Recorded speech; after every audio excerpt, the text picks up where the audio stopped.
Baik, selamat malam Ibu. Terima kasih atas waktu dan kesempatan yang telah diberikan kepada saya. Saya atas nama Nadia Putri dan sahabat Senapenditi dari siswa kelas 12 MIPA 2 akan menceritakan kembali sejarah PKI Madiun. Nah, latar belakang terbentuknya pemberontakan PKI Madiun ini di mana pada awalnya PKI Madiun ini merupakan partai yang sudah didirikan di saat pasukan pergerakan nasional itu terjadi. Nah, di saat pasukan pergerakan nasional ini terjadi, disitulah PKI juga sempat melawan kolonial Belanda yang mengakibatkan mereka juga mengalami penurunan akibat bangsa Jepang yang mulai menjajah Indonesia. Pada tanggal 3 November tahun 1945, Muhammad Hatta selaku wakil presiden mulai menandatangani sebuah surat yang di dalamnya menyatakan bahwa masyarakat Indonesia boleh membentuk partai politik. Nah, di satu sisi, situasi ini dimanfaatkan oleh sosial komunis yang dimana diperankan oleh tokoh Yusuf sebagai pemimpin. Nah, di sini ada beberapa anggota yang ikut berperan di saat masa PKI tersebut, di mana di situ ada Musso, Ahmir Safrudin, DN Aidit, dan MH Mukman, Suprino, Nyoto, dan Sudisman.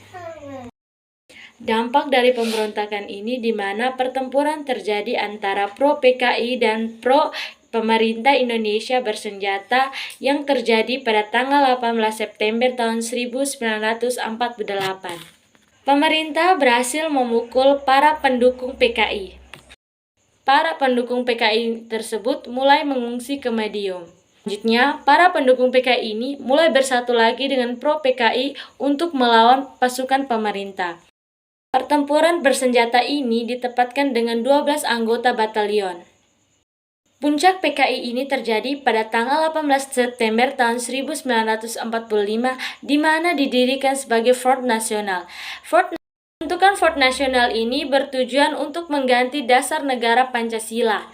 Maka dari itu, seorang Musso mulai mengatakan bahwa Soekarno dan Muhammad Hatta akan menjual tanah airnya kepada bangsa Belanda dan Inggris.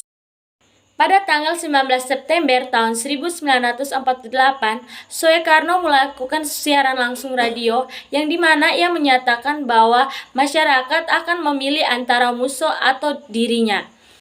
Di mana peristiwa itu memicu konflik bersenjata di mana pro PKI dan pro pemerintah mulai melawan satu sama lain. Disitulah memicunya konflik di mana PKI mulai menguasai kota Madiun. Mengatasi masalah pemberontakan ini di mana pemerintah mulai melakukan kerjasama dengan para tentara militer Siliwangi I dan Siliwangi II untuk melawan pemberontakan PKI.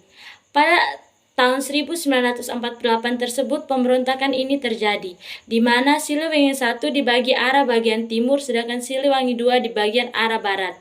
Maka dari itu mereka pun memenangkan dan berhasil merebut kota Madiun. Pada saat itu pula, para anggota pemberontakan PKI ini mulai ditangkap. Yang pertama, Musso mulai terbunuh di saat peperangan. Yang kedua, Ahmir Safrudin ini mulai lari ke Tiongkok, sedangkan MH Lukman mulai lari ke Vietnam. Maka dari itu, Ahmir Safrudin ini mulai dijatuhkan hukuman mati pada tanggal 30 Desember tahun 1948. Sekian dan terima kasih.